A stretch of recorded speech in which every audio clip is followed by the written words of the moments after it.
Para sahabat yang terkasih, dimanapun berada, berjumpa lagi dengan saya di channel Inspirasi Hidup.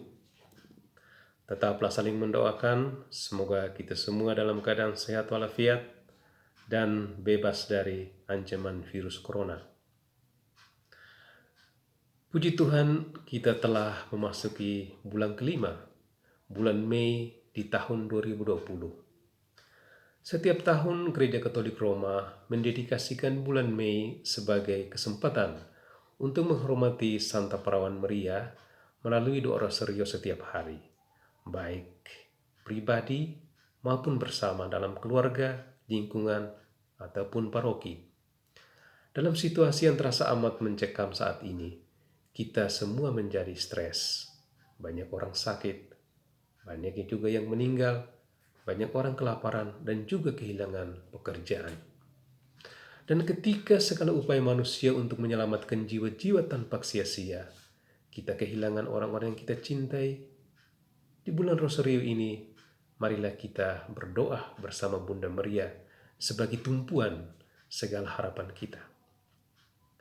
Untuk itu saya mengajak kita untuk merenungkan tema ini, peran Maria dalam hidup orang beriman. Mari kita memulai dengan pertanyaan refleksi berikut.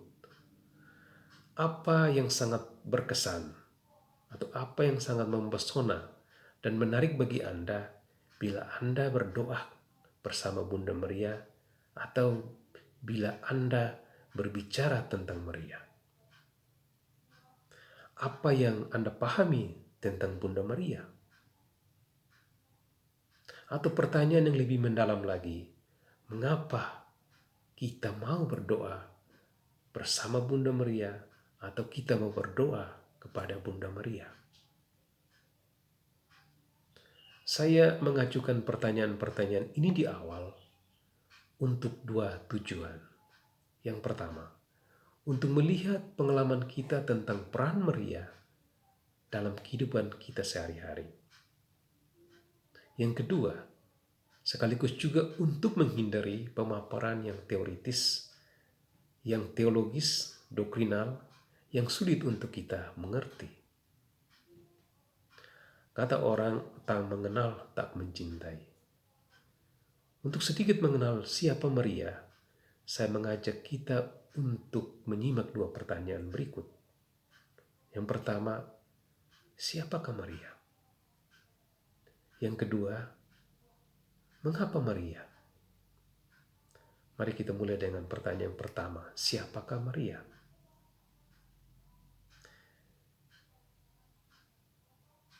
Bagaimana kitab suci berbicara tentang Maria? Sebagaimana yang kita tahu, kitab suci kurang memberi tempat bagi Maria. Sedikit sekali kitab suci Perjanjian Baru memberi informasi tentang Maria. Di dalam keempat Injil, Markus, Matius, Lukas, dan Yohanes, Maria ditampilkan seputar kisah kelahiran Yesus dan kisah penyaliban. Surat-surat Paulus tidak pernah menggunakan kata Maria. Jika yang dimaksudkan adalah ibu Yesus, Paulus menggunakan kata wanita.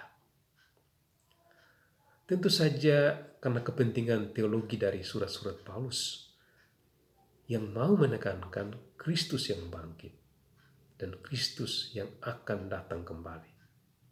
Karena itu Paulus tidak menulis tentang kisah kelahiran Yesus. Paulus berjumpa dengan Kristus yang bangkit.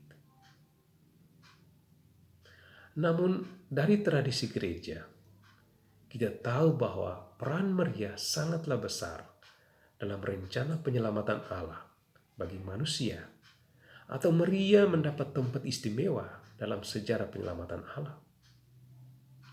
Demikian juga dalam devosi-devosi populer, Maria menjadi wanita yang dikagumi, menjadi wanita yang dihormati oleh gereja dan dunia. Karena itu Maria diberi gelar Bunda Allah, Theotokos, gelar yang paling utama. Bunda penebus, Bunda gereja, Ratu yang berbelas kasih, dan seterusnya. Sebagai seorang pribadi, Maria tentu hidup pada zaman dan tempat tertentu. Orang tuanya Anna dan Yoakim berasal dari kelompok Anawim, kelompok masyarakat sederhana, miskin, dan terpinggirkan di kota Nazaret, daerah Yudea. Kelompok Anawim adalah mereka yang hidupnya selalu dalam ketergantungan dan kepasrahan pada belas kasihan Allah. Namun kita tidak pernah menemukan catatan sejarah yang lengkap tentang Maria. Siapa Maria di satu sisi tetap misteri. Sedikit yang kita tahu tentang Maria sejauh yang ditulis dalam keempat Injil, Kisah Para Rasul, dan juga Wahyu. Maria tidak ditemukan dalam sejarah dunia, tetapi Maria ditemukan dalam sejarah penyelamatan Allah bagi dunia. Lalu apa peran Maria bagi iman dan hidup kita sebagai orang-orang yang percaya kepada Kristus? Peran yang pertama, Maria sebagai pintu masuk ke dalam misteri iman. Maria tidak hanya berperan sebagai bunda Allah, tetapi juga sebagai pintu masuk ke dalam seluruh misteri iman dalam gereja. Menurut Karel Rahner, bahwa melalui Maria seluruh misteri iman dalam gereja dikenal, dihidupi, dan disempurnakan. Maria menjadi pintu masuk ke dalam misteri iman akan Yesus Kristus, yakni wafat, kebangkitan, dan kedatangannya kembali. Dan Maria menghayati misteri Yesus Kristus itu secara total dan radikal. Karena itu Maria menjadi teladan bagi orang beriman untuk menghayati misteri iman itu. Gereja menemukan model yang sempurna pada diri Maria, model yang unggul, par excellence, dalam penyerahan diri yang total dan radikal pada Allah dan rencana penyelamatannya. Peran yang kedua, Maria menginspirasi banyak orang. Perawan Maria telah menginspirasi banyak orang dari zaman ke zaman, baik pria maupun wanita. Mereka adalah para religius, para pemimpin, seniman, aktor, artis, musisi, ilmuwan, budayawan, sejarawan, guru, pegawai, anak-anak, remaja, orang tua, bapak-bapak, dan ibu-ibu. Mengapa demikian? Menurut saya ada 3 alasan. Alasan yang pertama, karena kitab suci sendiri hanya mencatat sedikit informasi tentang wanita yang hebat ini dalam rencana dan karya penyelamatan Allah.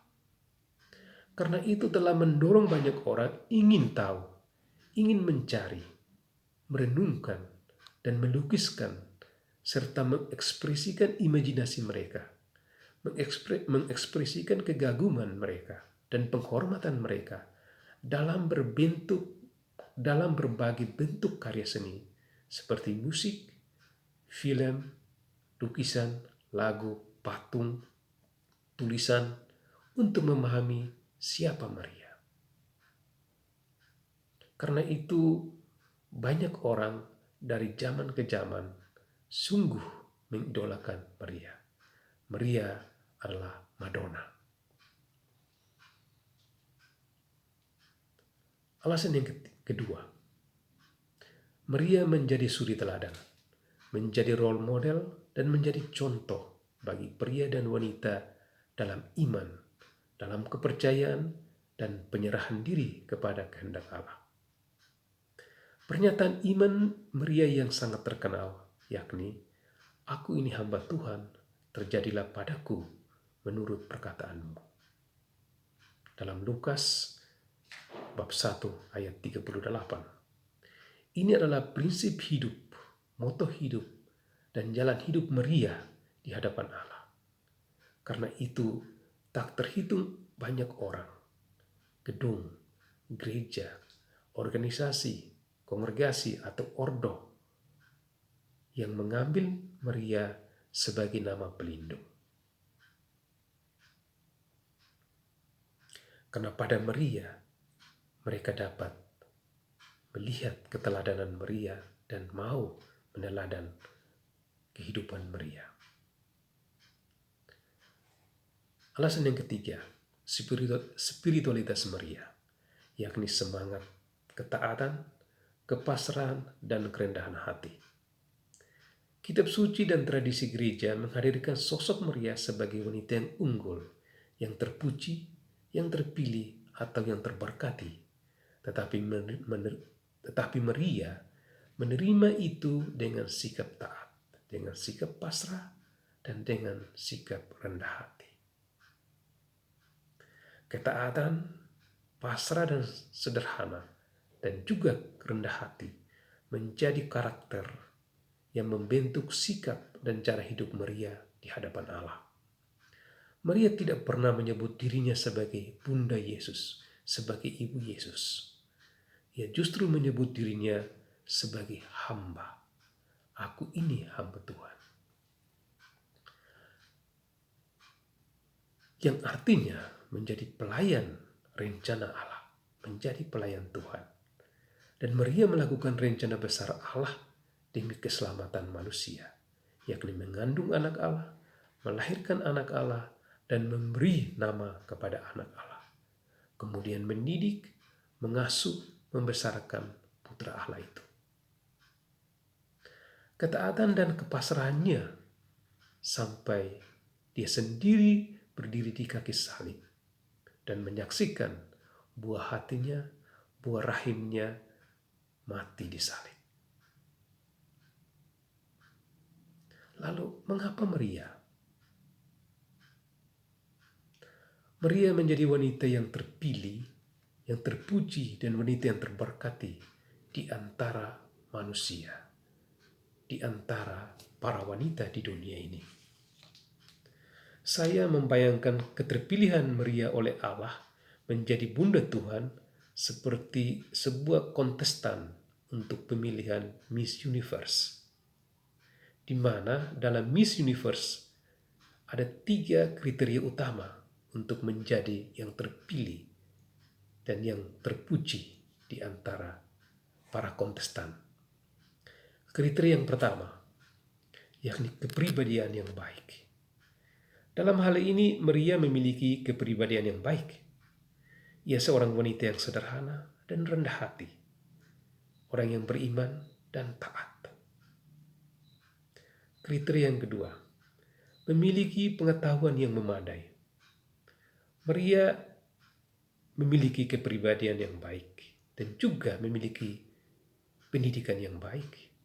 Ia tahu adat dan tradisi bangsanya. Ia tentu memiliki pengetahuan yang unggul di antara manusia pada zamannya. Karena itu Maria mampu mengasuh dan mendidik Yesus menjadi pribadi yang baik dan hebat.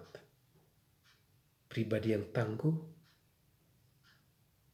dan berkomitmen dalam kata dan perbuatannya. Kriteria yang ketiga, kecantikan. Secara fisik, Maria memiliki tubuh yang ideal. Ia cantik, rupawan, dan anggun. Seperti wanita-wanita Israel, Sarah, Ruth, Esther, dan Hana dalam kitab suci Perjanjian Lama dikenal cantik dan rupawan. Mengapa Maria begitu penting dalam kehidupan dan dalam perutusan gereja? Atau kita dapat bertanya, apa yang terjadi jika dalam kehidupan umat beriman, jika dalam gereja tanpa Maria? Bagi saya ada 3 alasan. Alasan yang pertama, berbicara tentang Maria adalah berbicara tentang panggilan Maria yang total dan radikal dalam rencana penyelamatan dan pemerintahan Allah. Ia dipilih sebagai ibu yang mengandung, melahirkan, dan memberi nama. Yang kedua, Berbicara tentang Maria adalah berbicara tentang Allah dari hati seorang wanita yang selalu mendengarkan, merenungkan sabda Allah, dan Maria merespon segala perkara dengan hati, melaksanakan dengan hati tanpa banyak bertanya dan mengeluh. Ia tidak menuntut apa-apa dan tidak meminta apa-apa, dan juga tidak menolak apa-apa. Ask nothing and refuse nothing. Begitulah hati seorang wanita di hadapan Allah dan di hadapan sesamanya, yang penuh kelembutan, penuh kasih sayang, penuh perhatian dan cinta. Yang ketiga, berbicara tentang Maria adalah berbicara tentang dimensi keibuan, sense of maternity dari Allah. Dimensi keibuan Allah itu tampak dalam diri Maria. Kiranya gereja tanpa Maria akan kehilangan dimensi yang amat penting ini, yaitu dimensi keibuan dari Allah. Dalam kehidupan ini, atau untuk sebuah kehidupan, kita butuh karakter seorang ibu. Kita butuh dimensi keibuan dalam kehidupan ini. Yang lembut, yang rendah hati, yang mengasihi, yang memperhatikan, yang memelihara dan melindungi. Karakter ini, karakter keibuan, memberi kita kehidupan dan keselamatan. Lalu apa yang dapat kita belajar dari Maria? Atau apa warisan rohani yang patut kita ikuti dari Bunda Maria? Belajar dari Maria, kita mau melihat Allah, mendengarkan Allah, berdoa kepada Allah, dan merenungkan sabdanya, serta melaksanakannya dengan hati, dengan hasrat, dan dengan jiwa, dan juga dengan perasaan seorang wanita yang lembut, yang penuh cinta, yang penuh kasih sayang, yang sederhana, dan yang rendah hati. Kita berdoa, mohon rahmat Allah agar kita mampu meneladan Bunda Maria. Mama Mary, pray for us. Jangan lupa like, subscribe, dan share.